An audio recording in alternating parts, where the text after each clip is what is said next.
Olá pessoal, hoje eu tenho a grata satisfação de receber aqui no meu canal do YouTube o professor Dr. Ayron José, mestre e doutor na área de solos, trabalha com adubação, né, trabalha com vários aspectos de solos, e o Ayron ele se dispôs a fazer uma conversa conosco sobre adubação de forma geral, não especificamente nas orquídeas, mas adubação em plantas. Obviamente a gente vai poder aproveitar muito da experiência do Ayron com esse conhecimento vasto que ele tem. Hoje o Ayron também está chefe do Departamento de Engenharia Agronômica do DEA, do Centro de Ciências Agrárias da Universidade Federal de Sergipe, e o Ayron tem trabalhado com diversas orientações aí nos níveis de graduação, de pós-graduação, tem atuado com bastante projetos. E a gente vai aproveitar esse conhecimento do Ayron para que a gente possa discutir um pouquinho com ele sobre esse aspecto tão importante para quem cultiva plantas, especialmente as ornamentais. Óbvio que ele é um especialista com espécies agronômicas, agrícolas, mas a gente vai aproveitar bastante, espremer bastante o Ayron para que a gente possa ter um direcionamento dessa nossa discussão também com a adubação em orquídeas.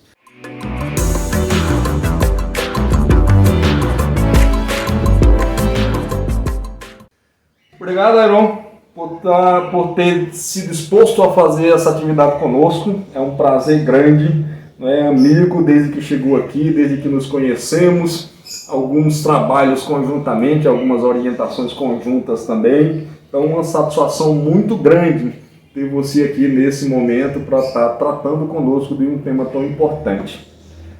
Bom, eu gostaria que você iniciasse a sua participação falando justamente sobre a importância da adubação nas plantas, que é a sua formação, que é o seu objeto de trabalho, de estudo, de larga experiência, de N publicações. Então fala pra gente um pouquinho sobre isso aí.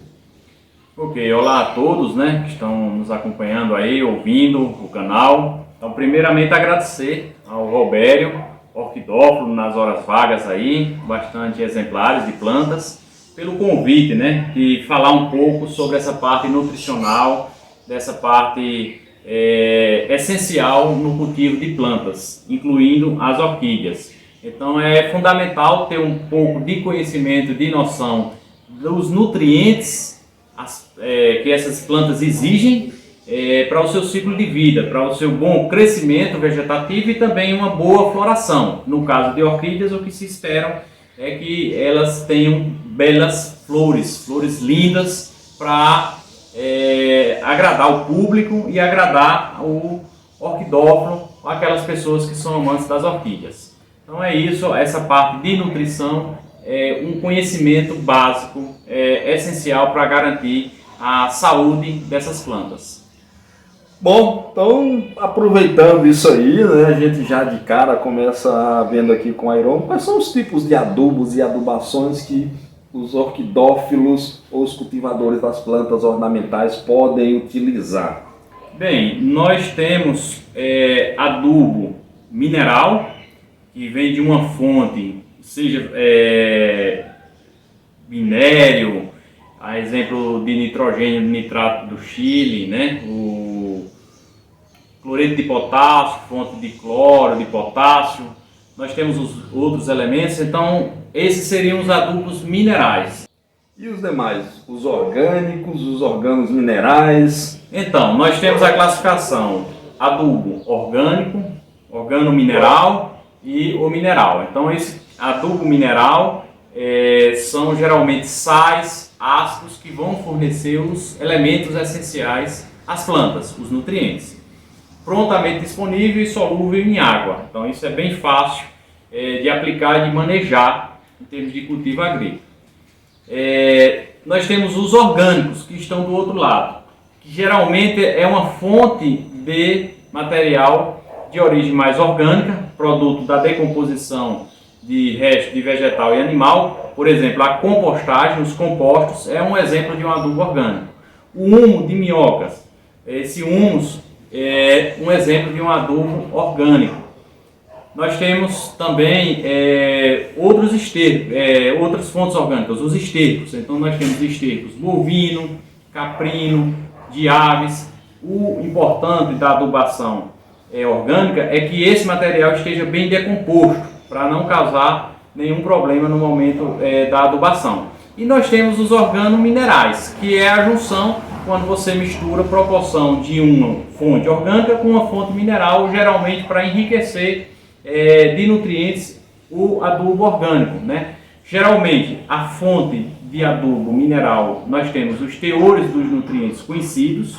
Por exemplo, nós sabemos que a ureia, que é uma fonte de adubo químico mineral, tem 46, 45% de nitrogênio. O cloreto de potássio tem 60% de K2O. O superfosfato simples tem em torno de 18% de P2O5 e assim vai. Então essa é a grande vantagem dos adubos minerais. Nós conhecemos o percentual do nutriente que tem nele, que vem nele. Já os adubos orgânicos, eles têm um baixo percentual desses nutrientes. Então nós temos nitrogênio 1, 2, 3%, né, a depender da fonte orgânica. Nós temos 1% de potássio, 0,5% de fósforo e traços de micronutrientes, né, que são aqueles em menores quantidades. E nem sempre tem-se uma caracterização desse material. Então essa é uma das desvantagens do adubo orgânico. Todos têm vantagem e têm desvantagem. A origem do material orgânico na decomposição é que vai determinar os teores de cada um desses nutrientes. Isso.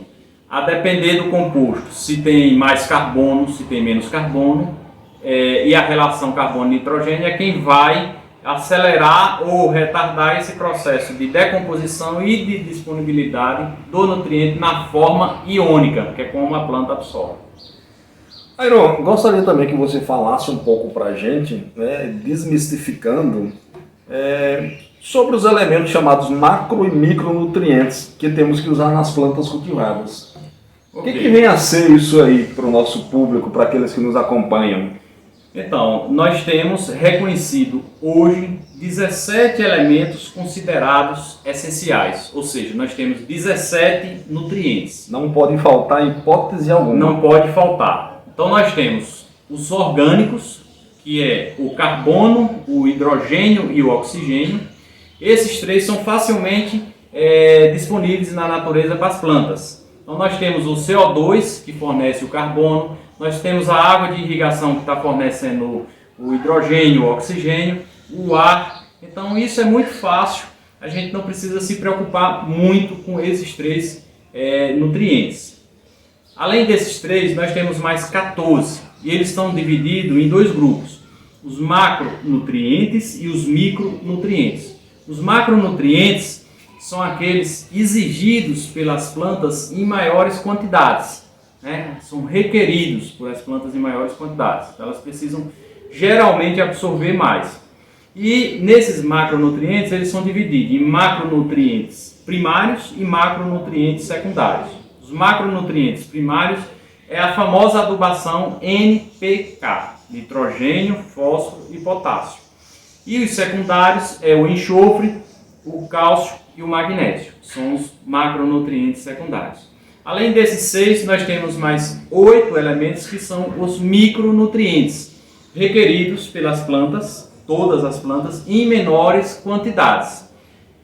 Mas que não podem faltar também. Em termos de importância, todos têm a mesma importância. Então, se um elemento falta, então nós temos a questão de ter uma limitação na produção vegetal. No nosso caso, as flores. Isso, flores, frutos, as parte cápsulas vegetativa. Então, nós temos essa limitação. Então, os micronutrientes envolvem ferro, cobre, zinco, manganês, molibdênio, boro, níquel e cloro. Então são 8 micronutrientes requeridos em menor quantidade, mas em termos de importância, todos os 17 são importantes. Na ausência de um, a planta não finaliza seu ciclo, né? Então nós temos as leis da essencialidade. Então esses 17 elementos atendem à lei da essencialidade de um nutriente para a planta. Além desses 17 elementos essenciais, nós temos 4 elementos que podem ser considerados benéficos. Nós temos o silício, o sódio, o cobalto e o selênio. O silício é um dos elementos hoje muito utilizado na agricultura, tem cada dia sendo utilizado mais e ele agrega diversas vantagens. Porém, esses elementos eles não atendem ao critério de essencialidade, então eles são considerados benéficos, porque eles, para algumas plantas, causam alguns benefícios. Bom saber disso, né? De forma bem didática, de forma bem explicada para a gente se situar nesse contexto. Bom, a eficiência das adubações ela está inevitavelmente relacionada à sua condição de tornar disponíveis nutrientes para absorção pela planta, não é isso? Mas nem sempre os adubos contêm numa mesma formulação todos os nutrientes que você mencionou aí, chamados de essenciais ou benéficos para as plantas. Por que isso acontece? Bem, existe uma limitação do ponto de vista de preparo de uma solução com relação ao cálcio, especificamente ao cálcio. Então, quando se usa cálcio nessas formulações, o que é que pode acontecer? Pode acontecer precipitação de cálcio com fósforo, de cálcio com enxofre e, consequentemente, causar deficiência nutricional de cálcio, de fósforo ou de enxofre, ou dos três, ou só de dois. Então, essa é uma grande das limitações que tem-se com relação a essa questão nutricional de ter-se uma mistura única e um único fertilizante. Então, o ideal seria buscar uma fonte de cálcio mais solúvel, ou seja, um nitrato de cálcio, por exemplo, que é bem solúvel, ao invés de se buscar a fonte tradicional de usar na agricultura para fornecer cálcio e magnésio para as plantas, que é o calcário, né? O calcário dolomítico. O calcário dolomítico ele pode aumentar o pH do solo e indisponibilizar alguns nutrientes. No caso de cultivo de orquídeas, geralmente essas plantas elas não são cultivadas em solos, então foge a necessidade de corrigir a acidez do solo, né? Porque não tem solo para a orquídea. Então eu posso recorrer para fornecer cálcio com outra fonte, e a fonte do nitrato de cálcio, por exemplo, é uma ótima alternativa.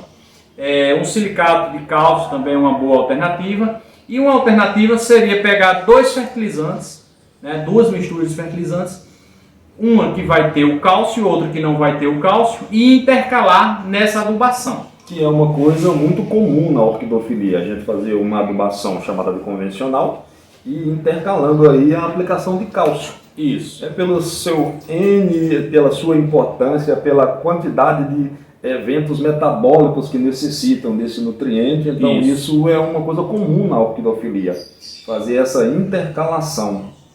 Lembrando que a grande maioria das plantas da orquidofilia são epífitas, elas não são cultivadas em solo. Nós temos, lógico, orquídeas terrestres. Aí seguiria a lógica de uma planta agrícola convencional, do solo e toda aquela questão que envolve o solo.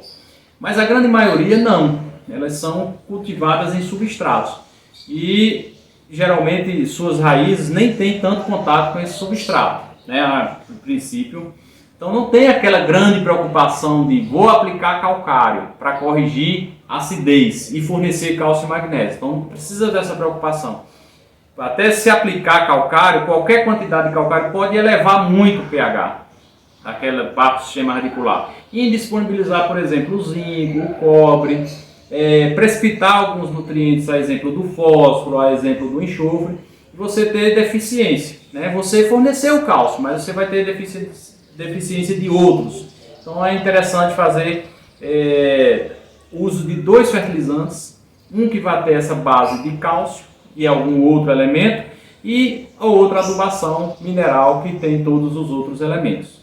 Você me chamou a atenção para uma coisa interessante. Nós temos algumas condições em que se usam como substrato ainda xaxim ou fibra de coco. Numa decomposição bem avançada, acelerada, esses componentes eles tendem a acidificar um pouco a região do sistema radicular das orquídeas. Seria isso? Isso pode estar relacionado com essa condição da acidificação e a gente tem algum problema no desenvolvimento delas? Veja, o problema da acidificação, nesse caso, provavelmente não vai causar toxidez, porque não vai ter o alumínio. O grande problema é o alumínio, e o solo é que vai ter esse alumínio. Então, esses substratos, geralmente, eles não vão liberar alumínio. O alumínio vem dos minerais do solo, no processo de intemperismo. Então, não seria esse o problema. O que pode acontecer, se acidificar muito esse meio, é que alguns micronutrientes eles podem ficar muito solúveis. A exemplo do ferro, do cobre, do zinco. Esses micronutrientes, principalmente os catiônicos, eles podem ficar muito solúveis e causar toxidez à planta. Mas acredito que muito provavelmente não vai ter esse efeito de toxidez por micronutrientes. É mais uma decomposição acelerada. É mais uma decomposição. Inclusive, né, uma das vantagens de se usar o adubo mineral é que você fornece prontamente para a planta absorver. Você aplicou, forneceu. A desvantagem é que você vai ter que fazer essa fertilização com um menor período. Então você vai ter que estar uma frequência maior. Então você vai ter que estar adubando. Até porque a gente tem uma lixiviação muito intensa, né? As regas você vai são mais irrigar, frequentes. Você vai irrigar e tem mais rega, vai lavar o nutriente que não tem a CTC que tem no solo, né? A própria CTC deixa lavar o nutriente, a exemplo do nitrogênio. A gente parcela o nitrogênio para aplicar nas culturas tradicionais agrícolas. E em orquídea, que nem solo tem, é substrato. Então você aplicou, a planta vai absorver e você segue sua rega, a irrigação normal. E vai lavando o nutriente. Então você tem que voltar com a aplicação solúvel novamente para repor os nutrientes. Isso mesmo que tem acontecido. Bom, além do cálcio que a gente não encontra nessas formulações, o magnésio segue também uma mesma condição, não é isso? Como é que a gente pode ter fontes de magnésio aí para as nossas plantas? O magnésio, geralmente para a agricultura tradicional, está associado com o fertilizante, né, com a parte de calagem. Eu faço a calagem, eu forneço o cálcio, eu forneço o magnésio ao mesmo tempo. E a gente não se preocupa em fornecer magnésio de outra forma, porque já vai os dois juntos, no mesmo pacote lá com o calcário dolomítico. Quando vai para a orquídea, existe a limitação que eu falei de usar o calcário. Então você vai para outra fonte. Então essa outra fonte de cálcio, ela não tem o magnésio. Então você tem que buscar essa fonte de magnésio. Uma boa alternativa é o sulfato de magnésio. O sulfato de magnésio, nessa formulação seria interessante porque vai o magnésio e ainda vai o enxofre. E eu posso aplicar magnésio e o cálcio juntos, intercalando aí com a adubação normal? Sim. Então junto eu posso ter o cálcio e o magnésio. Você pode aplicar o nitrato de cálcio separado, outra fonte de cálcio separada, e o sulfato de magnésio, outra fonte de magnésio, junto com os outros nutrientes. Certo. Junto com fósforo, junto com nitrogênio. Então o magnésio eu posso adicionar diretamente na minha adubação normal. E aí eu só intercalo a minha adubação com o cálcio. O grande problema, o maior problema seria a fonte de cálcio a ser usada, e essa relação que o cálcio tem com o fósforo e com o enxofre. Então, se você mistura, pode ocorrer essa tendência de precipitação e indisponibilidade dos três nutrientes, do cálcio, do fósforo e do enxofre.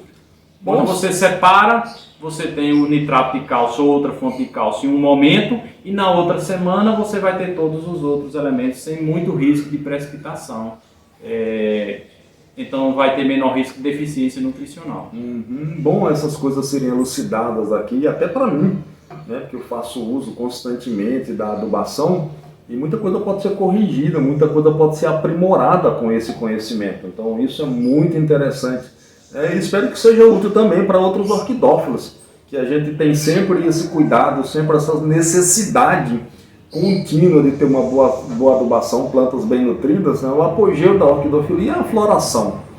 Para um produtor, o comerciante ter cápsula, ter frutos, é o finalzinho lá, mas para os colecionadores, os orquidófilos de forma geral, que curtem isso aí, a floração é o pico. É a parte mais importante, a parte né? mais importante. A parte mais importante é o que as pessoas veem. Quando as pessoas pensam em orquídeas, elas pensam logo na bela flor que vai ter naquela planta. É o produto final. É o produto final. Pensando nisso, na parte nutricional, é interessante, se eu tenho plantas jovens, ter uma formulação mais rica em nitrogênio. Porque eu quero inicialmente que ela cresça, produza folha.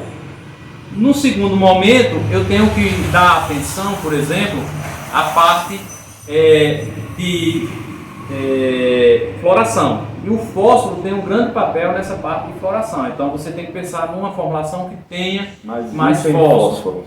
Então isso é o dia a dia que você vai vendo sua formulação. Então você pode comprar já a formulação pronta, mas você tem que ver uma formulação se ela está balanceada, né? Hoje a gente vai ao mercado e encontra que formulação? É o 10, 10, 10, é o 18, 18, 18, é o 20, 20, 20. Você vê que é uma formulação que ela de certa forma nem atende muito quem está em florescimento, nem quem atende muito quem está em crescimento. Então você teria que ter formulações diferentes. E nessas formulações com micronutrientes presentes inclusos. Bom saber disso. Bom, eu gostaria também que você compartilhasse conosco um pouquinho desse teu conhecimento aí com relação ao horário de aplicação de adubos. Existe alguma recomendação, existe alguma preocupação, existe um horário ideal para que a gente tenha uma maximização da absorção dos nutrientes pelas plantas? Existem algumas regras, não de máxima absorção, mas de alguns cuidados, né? Por exemplo, quando eu adubo, eu irrigo, né? Tenho que ter esse cuidado de estar sempre úmido, ter essa questão de permanecer úmido. Então eu adubei, eu tenho que permanecer com essas plantas hidratadas. É um cuidado. Então geralmente essa aplicação, o ideal é que seja em momentos mais amenos do dia, pela manhã cedinho ou no final da tarde. Geralmente a gente faz uma irrigação, né? Uma irrigação foliar, uma adubação foliar. Então você usa a água e usa o adubo que está lá para atingir a planta. O foco é a raiz, pode ser a parte aérea, mas aí você pode potencializar o surgimento de doenças, então focar nas raízes. E ter esse cuidado de permanecer a planta hidratada. E ter cuidado com o adubo, né? Porque já tenho vários exemplos de adubo que você coloca e pode ocorrer queima da planta, seca fisiológica. Então tem que ter esse cuidado, principalmente com adubo mineral. Só que o adubo mineral geralmente não causa tanto problema, porque quem aplica dissolve ele em água e aplica a solução nutritiva via adubação foliar. Foliar, entre aspas, porque é na raiz, né, que é o foco nosso. Quando a gente aplica uma adubação orgânica, a gente aplica em volta do vaso, né? É uma forma. E o organo mineral também tem que ser em volta ou algumas outras estratégias. Só que tem que ter cuidado, porque o organo mineral ele tem sal, né? Ele foi uma mistura do orgânico com o adubo químico. E ele tem sais. Esses sais ele pode potencializar o índice salino, aumentar aí a chance de queima. Então, aplica num horário mais ameno e tem cuidado aí com relação às regas, para manter a planta hidratada, para não ocorrer seca fisiológica. Então, basicamente seriam as dicas para ter cuidado. Deixa eu só pegar uma curiosidade aqui, vou aproveitar você. Esse é aproveitar o Iron aqui, esse aqui é um modelo muito comum que a orquidofilia usa para fazer a adubação organomineral ou orgânica. A gente faz esse saquinho, essa trouxinha que todo mundo conhece, e na medida que você vai regando, você vai disponibilizando os nutrientes para as plantas, né? E ele está, em geral, acima da planta ou em contato com uma raiz, para que isso tenha uma absorção mais eficiente. Requer algum cuidado quando a gente usa esse tipo de artifício? Sim, requer cuidado, porque você primeiro tem que observar o percentual de adubo mineral que vem nessa amostra, né? Quanto tem? Por exemplo, a gente observando o rótulo do fabricante, a gente observou que ele tem 8% de material orgânico tem 10% de uma fonte com nitrogênio, tem 10% com uma fonte com potássio, tem 4% de cálcio, tem 0,5% de fósforo. Então é uma fonte que na realidade levou o nome de organomineral, mas é mais mineral do que orgânico. E esse contato desse material, muito próximo da raiz, tende a causar aquele processo de queima que eu falei. Então quando a gente faz uma adubação no campo com a planta, a gente não coloca o adubo muito próximo do caule da planta, a gente dá uma certa distância, geralmente na projeção da copa ou uma certa distância da planta. E aqui não, aqui vai estar junto da raiz da planta. Então quando bater água, esse material vai solubilizando e vai liberando esses sais. Então isso aqui é um risco que pode acontecer queima, né? É o que foi observado, então esse é um problema, então tem que ter cuidado. Por exemplo, quando a gente pensa em adubação, a quantidade também, então você tem que às vezes colocar uma quantidade, mas uma quantidade pequena.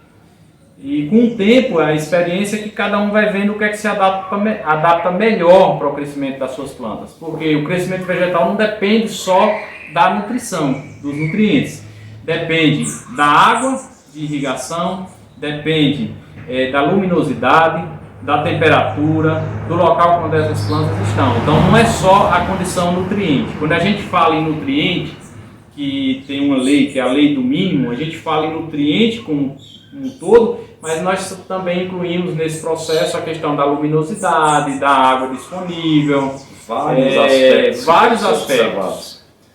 Pois é, e isso é muito interessante, que nós fazemos uso muito comum, né? Óbvio que não significa dizer que todos vão trazer algum tipo de problema, isso pode não acontecer, né? Mas o que a gente está deixando aqui, pelo menos esse alerta, é que dependendo da sua composição, a gente pode ter esse problema da seca fisiológica.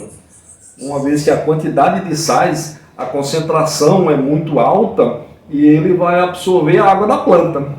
Então, inevitavelmente, a gente tem uma desidratação aí, podendo até queimar a planta, né? Isso Sim. É comum. Cada espécie vegetal, ela tem uma exigência em termos de quantidade de nutrientes. Uma coisa é eu adubar, por exemplo, na agricultura, um pé de alface. Quantas gramas de um adubo, seja ele mineral ou orgânico, eu preciso? Então, existe um volume ideal. Já se eu vou adubar, por exemplo, uma espécie florestal, uma árvore ou uma frutífera, a quantidade de adubo, seja ele orgânico ou mineral, vai ser muito maior. Então a mesma coisa para as orquídeas, né? Não existe nenhum manual que traz essa recomendação de adubação para orquídeas, né? São boletins, é algum boletim técnico, é algum trabalho em revista, é uma informação ainda que não está... Publicações esporádicas. Publicações e específicas, né? Bem pontuais. Bem pontuais, então não tem. Então o que tem-se muito é a experiência. A gente não tem uma recomendação como isso está disponível para as culturas, né? Sejam elas agronômicas ou florestais. Se você pega milho, tem várias tabelas de recomendação para milho. Feijão, várias tabelas para cada estado, para cada região. Se você pegar essas tabelas, tipo de solo, se é mais arenoso, se é argiloso, textura média, se você pensar isso que vai ter para a orquídea, não tem. Então o que conta muito é ter esse conhecimento que as orquídeas precisam de 17 elementos essenciais, né? 17 nutrientes, que esses nutrientes podem ser fornecidos de forma mineral ou orgânica, ou organomineral, e ir testando qual é a dose que melhor vai se adequar para aquele seu grupo de espécies. A sua condição. Isso, né? Sua condição porque de cultivo, isso varia, seu manejo. A questão do cultivo, do manejo, a questão da luz, a questão da quantidade de água que você usa na irrigação, na rega ou irrigação, para aqueles que têm um sistema de irrigação. Isso. Então o que a gente tem que fazer na realidade é estudar individualmente cada situação e ajustar o seu cultivo de acordo com essas exigências, essas necessidades. Eu conheço não só você, mas outras pessoas que têm cultivo de orquídeas e eu vejo no orquidófilo um curioso, né?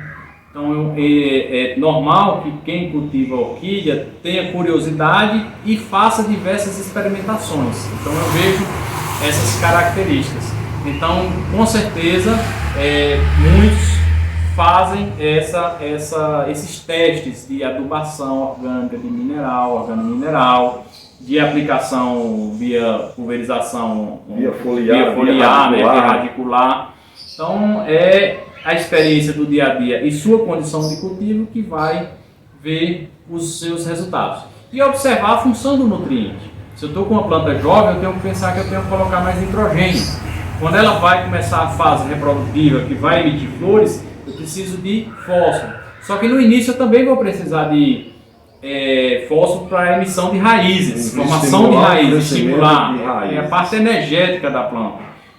A parte hídrica, é muito importante que a planta não esteja com deficiência de potássio, né? O potássio quem controla a abertura e fechamento de estômago. Então não adianta você estar regando uma planta 3, 4, 5 vezes ao dia e ela lá com deficiência hídrica. Se ela tiver com deficiência nutricional, o problema não é a falta de água, não é uma questão nutricional, é a falta de um elemento. Se você vê que a planta está ficando com folha pequena, raquíticos e os bulbos pequenos, então pode ter algum outro nutriente, por exemplo, você pode estar com a deficiência de um zinco, faltando um pouco de zinco. Então tudo isso é que você vai estudando, vai anotando e vai observando esse comportamento. Que bom saber disso tudo, você compartilhar conosco esse conhecimento aí, porque a gente pode ajustar muita coisa.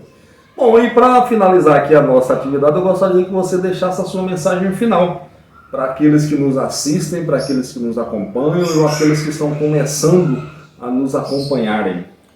Primeiramente, agradecer ao convite de estar aqui hoje com o Robério, com você que está aí nos ouvindo. Dizer que é uma satisfação estar falando dessa parte nutricional, dos nutrientes, da produção vegetal, de plantas tão exuberantes, tão belas, né, que produzem tantas flores para embelezar o nosso dia a dia, né? E dizer para que você estude, observe o desenvolvimento de suas plantas e procurem trocar essas experiências.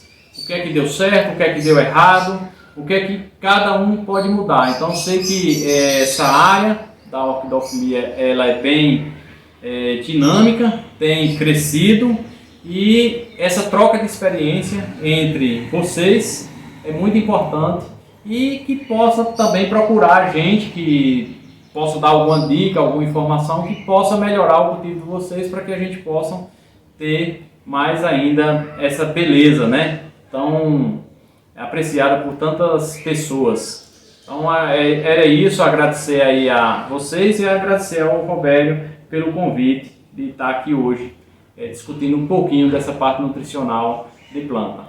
Eu novamente reitero meu agradecimento por você se dispor a fazer esse exercício conosco, elucidar tantos aspectos, né? Abrir a mente da gente para tantos fatores que devem ser observados, devem ser trabalhados no nosso dia a dia, no nosso manejo das nossas orquídeas, para que a gente tenha sempre um material saudável e com belas flores, que é o que a gente quer no final das contas, né? Ser agraciado com belas florações. Então é isso, pessoal, o nosso bate-papo, a nossa atividade de hoje. Agradeço a vocês que me acompanham. Inscreva-se e vem compartilhar conosco essa grande aventura chamada de orquidofilia. Bom, pessoal, até uma próxima. Obrigado, Airão, mais uma vez.